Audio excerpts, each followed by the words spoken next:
Okay, this is a real Yahoo for adults. Grace sent it in. It's anonymous Yahoo Answers user.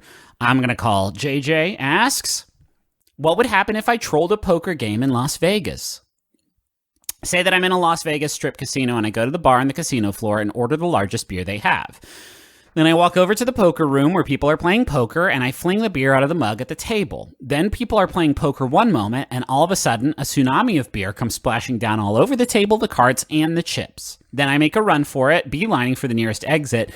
And in some casinos, the nearest exit is not far away from the poker room. Lol. What would come of that?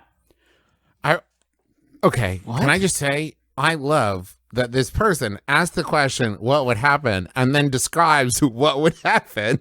I'd throw it, and then I'd have to run away because I assume people will be chasing me because I'd be very much in trouble. Lots of people play poker. And it's obviously a pro sport, and a lot of people are playing poker these days.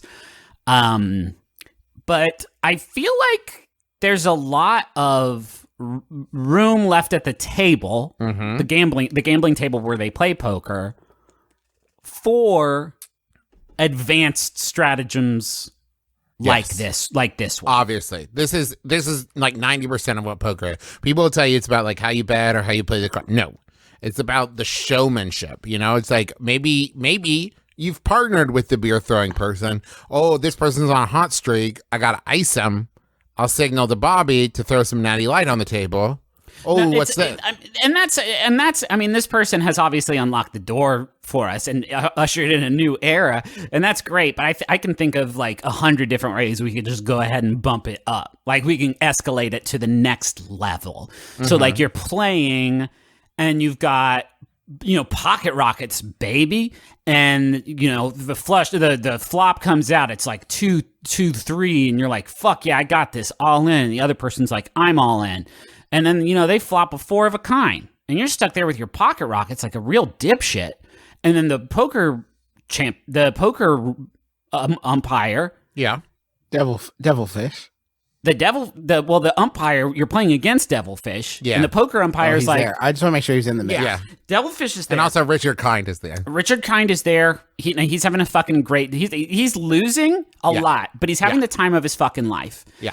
I lose to Devilfish with my pocket rockets. And they're like, oops, sorry, Griffin, you lost with your pocket rockets. I think I should be like, but like, I don't, but like, I'm not going to give you my chips this time. Yes. Because the cards I had were really good. And the cards you had were really good also. But I'm going to hold on to my chips this time. Yeah. And like, I don't think there's much you can do about it. Well, this is where the old double or nothing maneuver comes in. Because nice. You lose, but then you just yell, double or nothing. And no one really knows what that means. But if the person agrees and you win, then you don't have to give them anything, I think that's how. Or you get double. I'm not really sure. Can I tell you what my go-to maneuver is?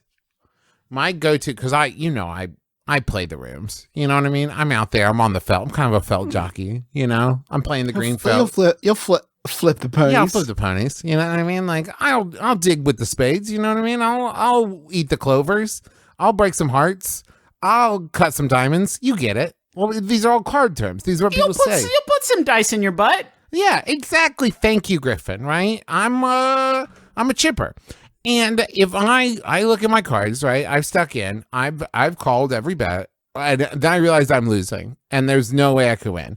I pull a deck of cards out of my pocket, and I start dealing them.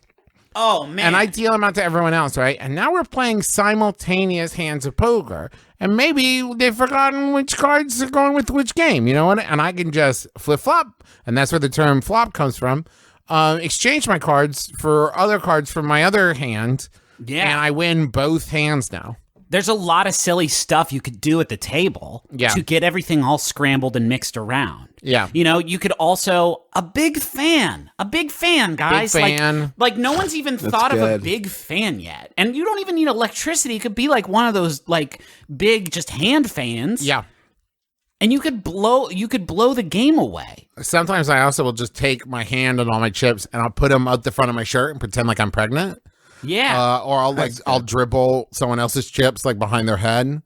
And like, oh, what's that? I've got extended arms. Do you ever palm a real chip and then raise one of the poker chips to your mouth and then secretly eat the real chip yeah. and just be like, get it?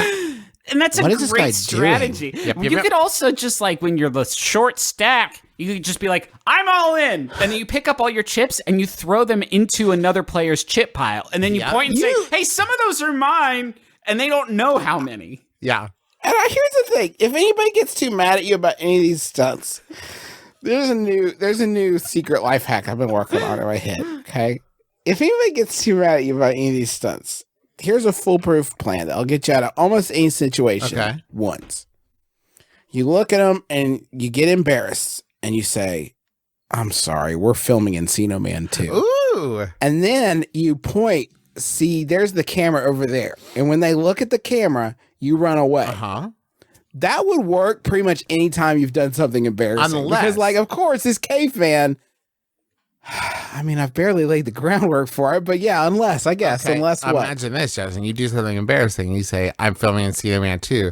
Oh, no, the person you're embarrassed in front of is Brendan Fraser. And he's like, I know you're not filming Encino Man 2 because I get first look at Encino Man 2. And no one showed me a script for Encino Man 2. Hey, Trav. Or he's like, or he's deeply wounded. Oh, man. Wait a minute. Are you, wow. Okay.